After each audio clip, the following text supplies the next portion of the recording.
so much for joining me today. I'm really delighted to be speaking to you about climate adaptation and why it's so important that we talk about climate adaptation alongside our mitigation strategies. The complexity of this topic is completely fascinating to me, and I hope by the end of today's talk that you'll agree with me that it's a fascinating topic that needs and requires more attention. Before we dive in, let me just quickly provide a really simple definition of what I mean by climate adaptation. And for me, it means changing our human systems to prepare for evolving climate risks. Over the years, it's become clear to me that we must work together across sectors and across industries using more systemic mechanisms to talk about these issues. We have to also think about the social side of climate risks, and I don't think that we do that enough, and we don't focus on lasting impact. Understanding and preparing for the effects of climate change to society is critical. And I believe that we all know that the clock is ticking, and we have an obligation to act now. And furthermore, I think we have the obligation to act now while we still have the luxury of having the choice to do so. We look at numbers, and numbers can numb us. But we have to remember that there are people behind these numbers. The risks emerging from climate change are and will continue to impact society, our financial systems, our regulatory systems, and the wider environment. The types and impacts of these changes will be geographically specific, and they'll be felt differently according to different sectors and different geographies and different industries. Ulrika talked a little bit about this earlier, but I always like an agricultural example to really bring the complexity to life. With increased heat stress, we will start to see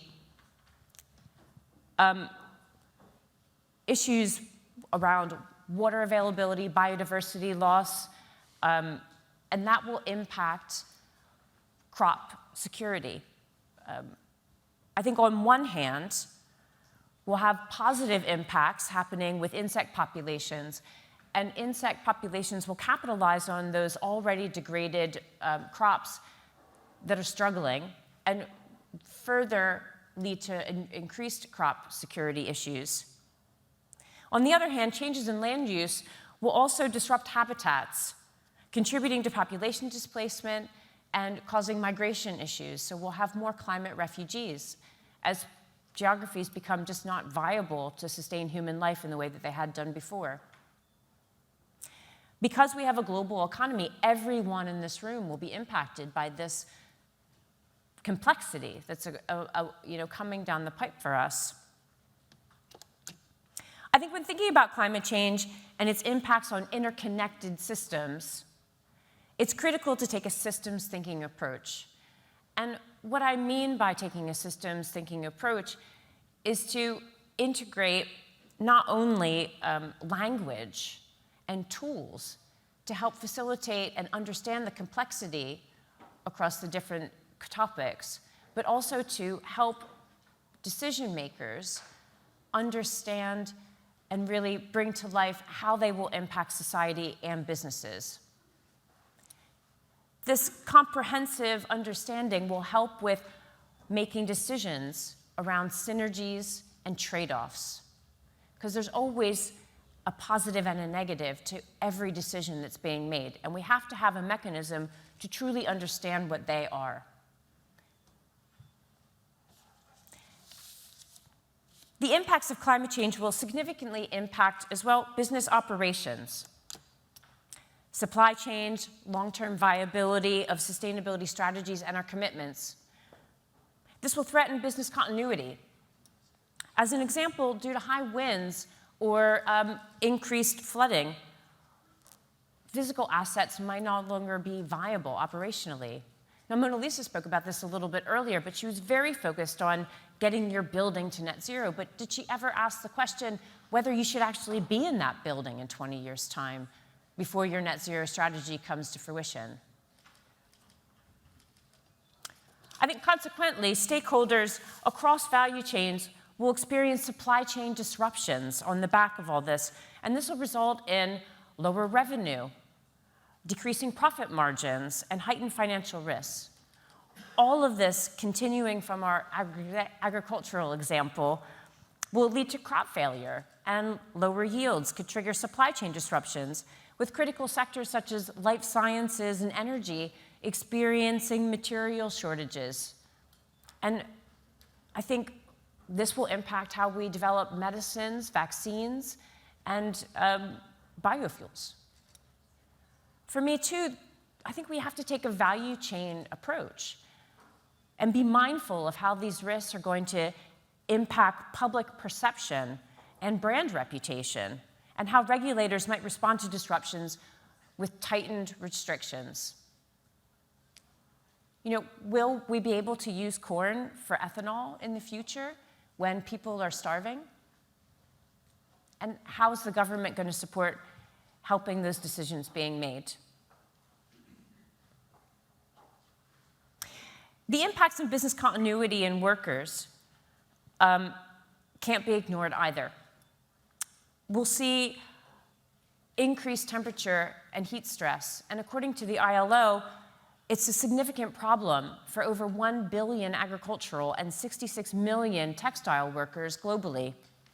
Temperatures above 39 degrees can cause, at the worst, death, and at the very least, reduce productivity. By 2030, extreme temperatures could see over 2% of reduction in global productivity. And the reduction in working hours associated with high temperature rises is something that we're not talking about in the way that we should. Some of our colleagues in India have started shifting their hours to work a little bit more in the evenings because it's too hot during the summer to work and get to the office. I think that's just the start of some of these conversations that we'll be having. And while Southern Asia and Western Africa will be the most impacted, heat stress will continue to be an issue in a lot of other countries, including Europe. For me, climate mitigation is important, of course. It always will be. And I think we talk about net zero a lot, but one of the things we don't talk about around net zero is that it's not a point in time. Everyone talks about it like, oh, by 2030, we're gonna get to net zero. But the conversation then stops there. It's all about getting to net zero. No one's talking about how they're going to maintain net zero. Because for me, net zero is forever. And when you really think about the implications of changing our human systems to be net zero forever, then you can't ignore that adaptation has to be a critical part of that conversation. What we see right now when we're looking at a lot of climate commitments and strategies is everyone is very focused on mitigating the impacts of climate change. And climate mitigation, as I mentioned, of course, it's critically viable, and we can't stop mitigating. We have to get down to 350 parts per million. We all know that. But at the same time, it's no longer sufficient. And economies need to start to pivot towards climate adaptation and preparedness. Adaptation is also a brilliant lens to incorporate social sustainability alongside environmental topics. By pivoting towards climate adaptive thinking, what we can see is that businesses can gain a better understanding of the complexity of how climate change will impact their business. What they can do on the back of that, after they understand the complexity, is they can start to have more comprehensive risk mitigation and management strategies that go far beyond what we see now. And this isn't about building resilience in value chains. For me, it's also about ensuring new opportunities to gain market share as customers' desires and needs I'll say the word needs, maybe not once, but needs change. So we'll need evolving products and services in order to account for our new needs and how we operate and sustain human existence in a very changed world. When focusing on adaptation, particularly when creating or influencing policies, programs, and initiatives, it's critical to prioritize people, especially workers. By doing so, we can effectively manage the risk and uncover compelling opportunities. For me, this is where taking a human rights-based approach becomes critical. And in practical terms, for me, and when we talk to clients, this is what we speak about quite often, is around climate risk assessments and quantification. So how do you connect your climate strategies now, which are very net zero focused, very regulation heavy, SBTI, CSRD, TCFD? How do we connect those climate strategies with reporting requirements to overall business strategies with scenario planning? Taking the long-term view is going to be increasingly important. 10 years is not enough. We need to think 20, 30, 50 years ahead and start to expand how those timescales land within our strategies. Collaboration is and will always be key. For any of you who know me or heard me speak before, I always bang on about cross-sector collaboration. I've been doing it for about 15 years. And for me, it's critically important now because as you start to unpack those complexities, what you start to see is that there's a lot of interconnectiveness when it comes to value chains, supply chains, people, geographies.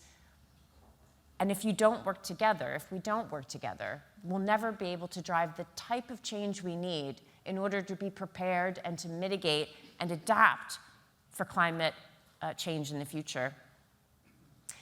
Technology, of course, is critical as an enablement for measurement and tracking and modeling for impact. I'm really proud today to share that Capgemini has developed tools to help with really practical solutions for future-proofing the progress to mitigation, which we still need to work on quite diligently, but also to get beyond the low-hanging fruit that we're seeing now. And then prepare for impacts for climate adaptation and planning. And for me, this is about future-proofing those strategies so that you can think about the impacts and how to adapt your business model. And that requires some really specific tools and data sets and some skill sets as well to really understand how you can do that. So we call this new suite of tools the Sustainable Futures Performance. And the intent really is to empower clients to accelerate their sustainability transformation from strategy to operations. And that's what we need to see now. We're starting to see a lot of companies understand that they have to be compliant with regulation, of course. They have their strategy set. They feel like they're comfortable. They have a team. And they're starting to make decisions on how they operationalize sustainability to embed it. And the next phase, which I argue should start now, is climate adaptation alongside those operational embedding. Because you're going to have to think about your CapEx and OpEx and how you're going to map and model that spend in order to adapt while you're maintaining your mitigation efforts and remaining compliant. So the suite of tools primarily is around predict. So that's that sustainability trajectory we talked about a couple minutes ago. And for us, we have a tool called Business for Planet Modeling. I'll come back to it in a second. The second is around monitoring. And this is your carbon footprint, but it's not just about your operational level net zero, but it's also about your products in case you actually manufacture products. It's also about mitigating the full risks of ESG topics, so not just environment, but also social and governance. And as we spoke about a little bit earlier, governance is critical because it enables you to drive the kind of change that you need to see and in order to get enough budget to actually do what you need to do, which I know is a struggle for many of us in this space. The third thing is to report. So to stay on top of this evolving mandatory compliance. We talk a lot about every 6 minutes in the EU there's a new policy around sustainability, and it's only going to increase. Let's hope that the ISSB comes together and we start to see some convergence so that we're not responding to so many different, especially for us, global operations and organizations where we have to comply with multiple and different countries, so that it becomes complex and easier to handle would be beneficial for all of us. And then lastly, there's a big problem around your communication strategies. And I think the some tools that we have for that is to improve your communication strategy. And it's one of my favorite tools. It's an anti-greenwashing tool. And it links in with our partner Bloom, which is a social listening capability, so that you can communicate with more confidence based on some real data sets and understanding what is appropriate for your brand to speak about based on public perception, and what, if NGOs are quite important to you, you can double down on that. So it gives you that analysis. I'm particularly fond of the Business for Planet modeling tool because it gives you that robust scenario modeling capability that we talked about earlier, which is about bringing in those secondary and tertiary risks that are external to your operations but will impact and disrupt business continuity. So we have a little video to share. It's only a couple minutes. And then after that, if we have time for a couple questions, I'd be delighted. Other than that, if you want to talk more, please do come to the booth. We have a team there too, and I'll be walking around all day.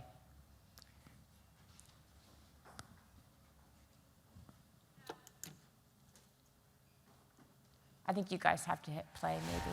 There we go.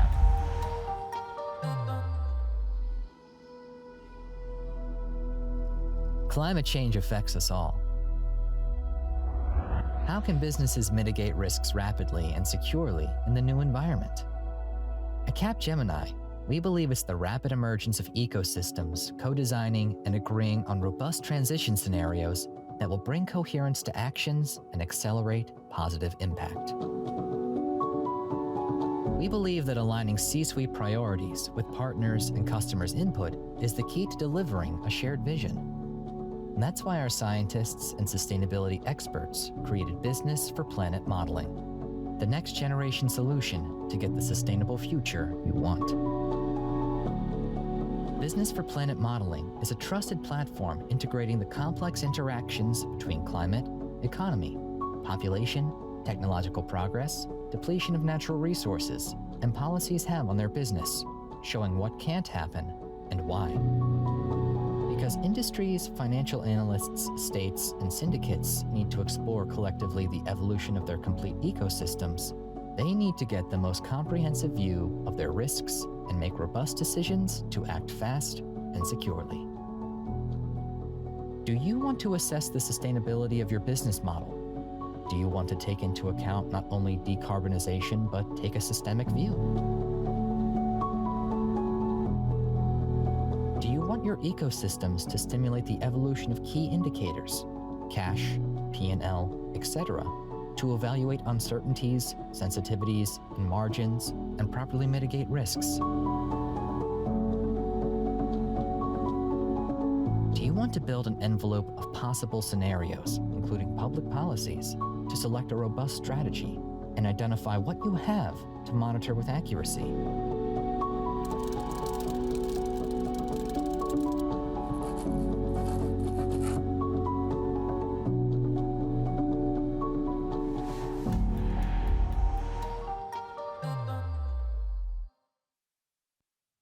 I'm showing that I have 15 minutes left, so I would love to take some questions and maybe just think about how you could start to evolve your own ideas about how you can future-proof and help with business continuity across some of these topics. Okay, I was going to say, if anyone has a question, put your hand up. Can we get Mike out here, please? Just, can you keep your hand up, please? Yeah, just down here, Amber, please. If you just start off by stating your name and where you're from, please, as well, just so we know. If anyone else has a question, if you want to put your hand up now, then we can start working out where to get the microphone to you. Thank you. My name is Ian Hossack from Extinction Resilience. In your experience, what is your biggest challenge you've faced to collaboration, and how did you overcome it? Yeah, so cross-sector collaboration has always been a struggle, right? We know it's really difficult. I think the biggest challenge is when you have competing companies in the room. And for me, this is where the complexity can help. Because if you start to point to the complexity that is going to hit all of their value chains and all of their operations, and they can find a commonality about something that's pre-competitive, it gives them a, something to hang their hat on and to really talk about. I often find that having Chatham House rules is it just needs to be there, and it needs to be in place. And you need to create this free space where people feel comfortable and confident to talk about what they're actually, challenging them on their strategies. And if you're going to do cross-sector, it's also helpful to have people from across different silos within the business, not just the sustainability teams talking to one another. Particularly interesting is when you bring financial guys into the room or your supply chain people, and you can start to really talk about specific risks in specific geographies and how those might be quite similar to other companies in the room. And then you can have an open dialogue about that and not directly how it impacts your business, whereas that could be a competitive advantage. Okay, You're welcome. Thank you for your question. Another question down here. Hi, thanks for that. Angie Hi. Hobson, SEAM Advisory. You talked about applying a human rights-based approach to it, and I work in real estate, ESG, and ESG tends to mean actually E. E tends to mean decarbonization. Decarbonization tends to mean gray infrastructure, which could have implications on S eventually, especially in terms of scope 3. So I'm just wondering how you work with your journey on your clients on advising that versus our building by building approach versus the greater implication of some of our choices that we make. It's a great question. It always fascinates me when we talk about buildings, but then no one talks about people. Like the buildings are there for their own purpose. So listen, I think what we need to always do, and making it employee-centric helps, because the business leadership will care about people, especially if you have any sort of service-based aspect to your world, which we all do, right? So if you start with your people, how are our people going to interact with this building? How are our people going to get to this building?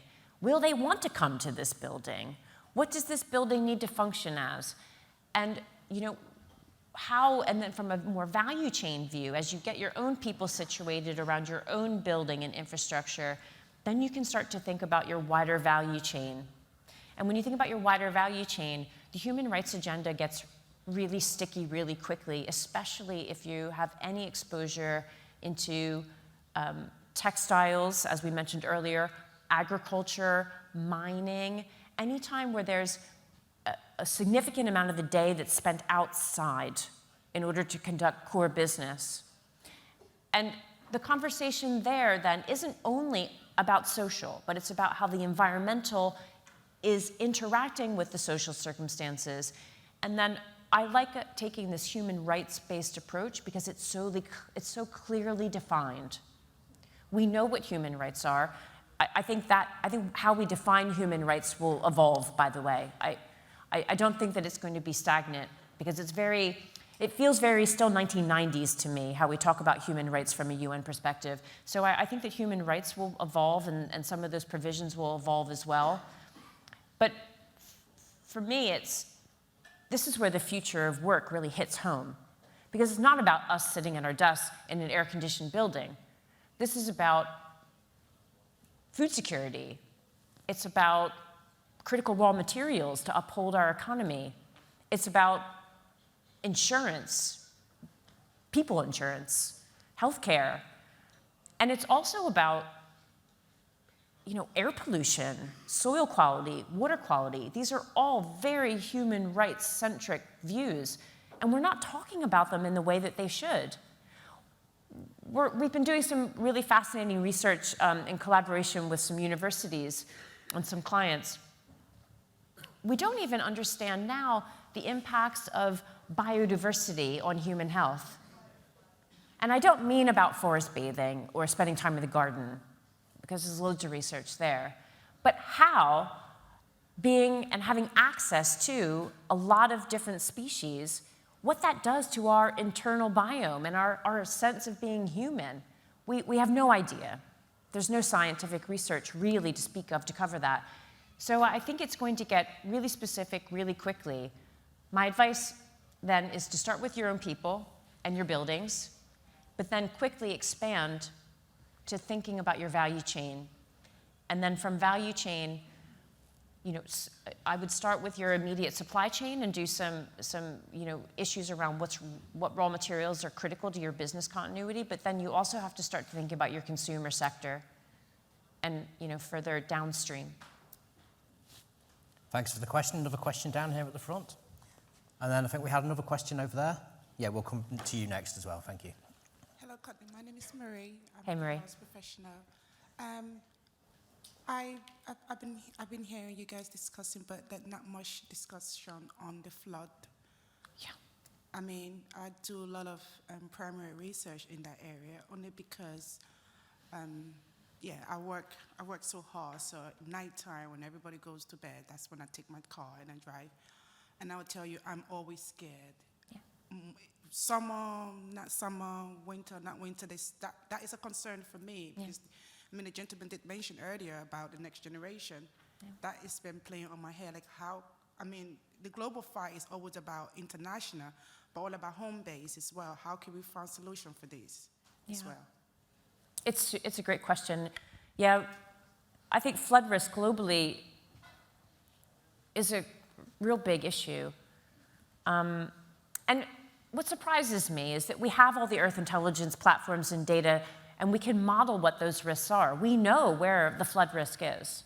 And we are starting to understand through the tipping points what's happening in the Arctic to start to understand what's going to drive sea level rise on top of the localized flooding caused by, significant weather events, so increased flooding through to rain and that sort of thing. And we see it in the UK.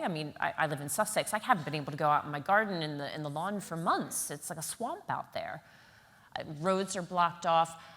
It's increasingly an issue. For me, the global south is very worrying. Actually, my own parents are climate change refugees. We lived in a barrier reef island in New Jersey, and the storms kept coming and coming and coming, and the insurance company wouldn't give them homeowners insurance anymore, so I had to move them to the south of France. So it's happening to all of us now, and no one's talking about flooding in the way that they should. And because they're not really taking out, like me, I'm so into my climate, so I'm really, really into it. So I do research a lot. Yeah. And that's where my concern, my massive, because I've seen that a lot. Yeah. It's very scary for me when I drive my car in. So, yeah. I think, Ulrika said something really interesting earlier. She mentioned, I choose some words sometimes to really double down on every year, and one of the words I'm doubling down now is distraction. I think that we're comfortably distracted in filling out our sustainability reports. And adaptation is scary because we're going to have to do a lot of change. We talked a little bit about, and it's quite high level, right? We talked a little bit about some of the core issues, but beyond business continuity, there's a lot of personal impacts that we have to be mindful of as well. And how, if we don't start to adapt our society and our pure human systems to be prepared for the onslaught of changes that are inevitably coming at us, even if we were to hit net zero tomorrow, we still have at least 100 years of climate impact to deal with. And there's so much uncertainty from that time. So whether it's flooding, high winds, increased precipitation, increased humidity, which has huge impacts on plant pathology, all these things, all these impacts, we need to start internalizing them. It's why I talk a lot about, over the years, I've talked a lot about true cost accounting. And I think that will be a mechanism for us to start to take on the real and true cost of our business operations and what they mean for how we run our businesses and how much our prices are for our stuff. And that'll encourage, hopefully, some reduced consumerism, fingers crossed. But carbon pricing, internal carbon pricing is a start. I think biodiversity will be a second phase in of that, and I think adaptation then will start to play a part in that as well. Thank you, Courtney. I think we've got time for one more question. If we can try and keep it brief and Sure. keep your answer brief, please. Courtney, thank you. Hi, I'm Miles. I'm from Brody. Hey, Miles. And my question is, you mentioned climate risk, especially location-based, some areas becoming like much hotter, stuff like that. I was thinking if you have any examples of ways companies are adapting their value chains, as you mentioned, to combat this climate risk. Do you have any good examples of ways companies have already taken action to start adapting to this incoming climate risk? Yeah, at a real basic level, we start to see some companies starting to move away from high-risk areas and divest, in particular, value chains. There's some examples there that are quite public. Unilever divested the tea business, for example. I think we start to see, too, with specific geographies, people thinking about preparing. I think that's usually the first step. Okay, we're not going to completely divest in that area, but we'll start preparing. We'll start building up resilience in that area, in that supply chain, or in that location. And then I think secondly, then they start to think about moving to different, safer territory. Sometimes, there's really not a choice. Especially in the extreme south, some of the island nations, it's just the risks are so high now that it disrupts business continuity. If you're in, maybe in the Caribbean, or if you're in parts of Asia, depending on what your business is. But it varies by sectors as well. Like some sectors are less impacted than others. Perfect. Thank you. Fantastic session. Thank you very much, Courtney Holm. Thank you, everybody.